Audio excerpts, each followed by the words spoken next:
Hi, I'm Larry King, and you're tuned to 60 Minutes with the Saints. Today, we're here with St. Francis of Assisi.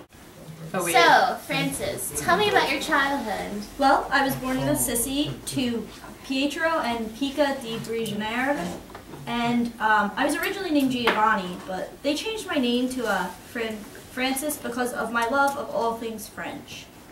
I heard you lived as a soldier. Could you tell me about that? I did. When I was a young man, I was a very boisterous young man. I liked to drink and fight people. And I was monk-napped while I was in the military. And I changed my life then because God spoke to me.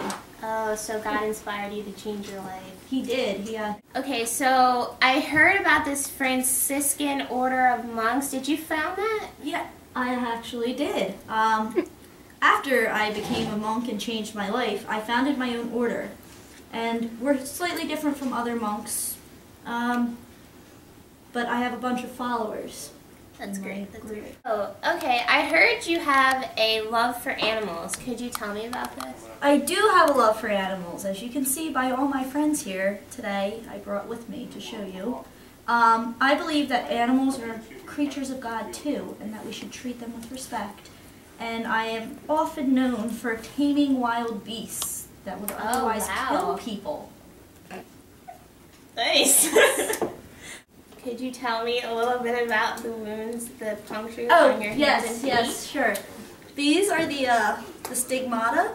They are the same wounds that Christ received, and I'm just so touched by the Lord that I can have them today on my hands because I can feel the pain and suffering of Christ himself every day of my life.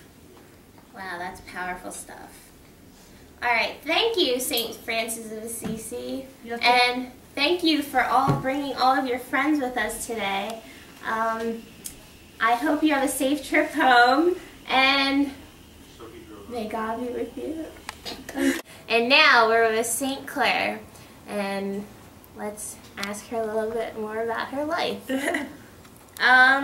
So, where are you from? I am also, like St. Francis, from Assisi, Italy.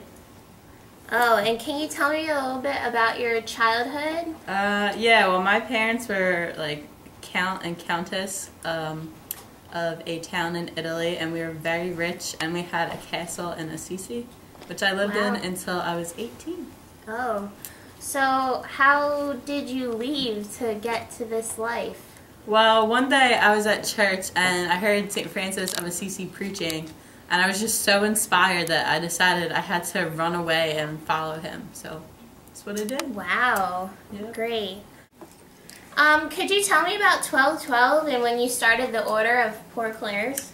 Yep, so I was 18 and I just ran away from home, and me and St. Francis decided that we should start an order of monastic Franciscan nuns who are also contemplative. So pretty much we live a life where we don't eat meat, we don't really wear shoes, we live a humble life, we're usually silent, and we sleep on the floor. And we call ourselves the Brides of Christ.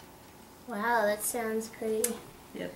Very devoted to Christ. I heard your sister, St. Agnes, is also a Poor Clare. Is that great to have her with you? Yeah, it's nice that my sister and I are both in the same convent. Yeah. That's great.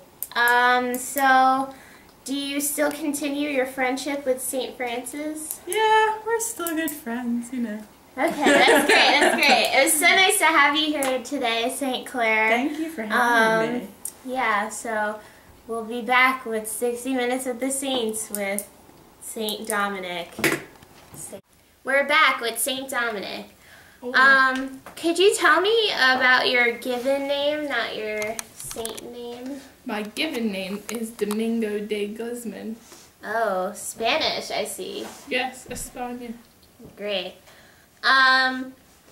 So you were facing the resurgence of what heresy? The Manichaean heresy.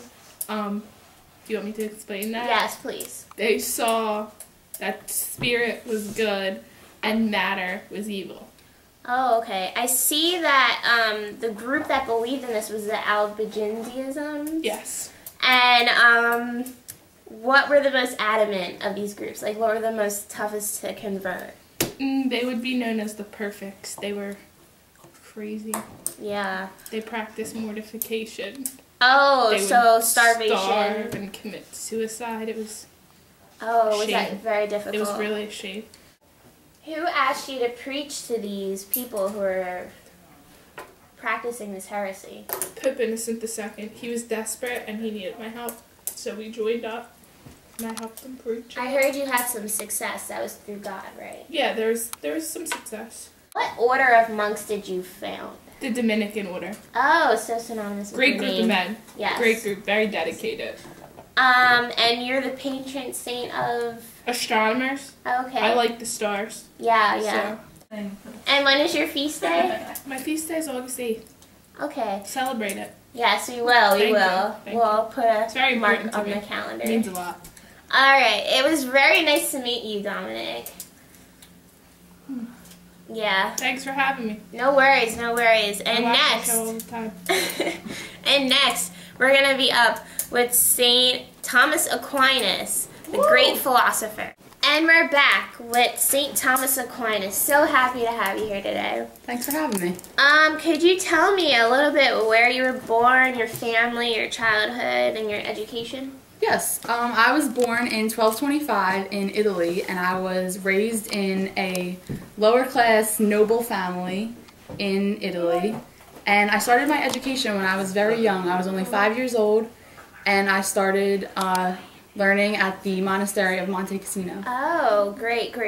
I hear you were an avid reader of Aristotle. How did he inspire you? Yes, Aristotle was my favorite philosopher to read, especially at the monastery, and he sparked my interest in philosophy, and he's really what got me to go deeper into it and start writing my own philosophy. Great. So, I heard you wrote this book, Summa Theologica. I heard it has some very nice metaphysics and ethics and all this philosophy, great stuff. Could you tell me, what it's about? This book it has all my philosophy in it, and it differentiates between theological and cardinal virtues. It also differentiates between different kinds of law, and it basically provides an outline for the early Christians, how you can know the proof of the existence of God, and it's backed up with facts from science and other things. It's not just theology. And logic, yeah. Mhm. Yeah, great. Exactly. This is also true because I know you're a very big contributor to Western philosophy, which is great too, not only Roman Catholic.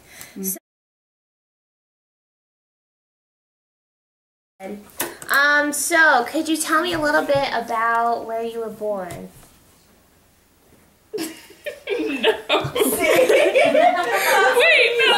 I can't tell because I don't have any. No, just put I was born in Spain. Is that where I was born? Oh. Yeah. Holy lady. St. Dominic's now. Well, yeah, it's Mary, so I guess it makes Holy lady.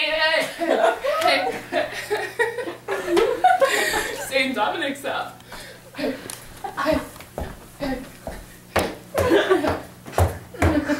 Oh, please don't. St. Dominic style.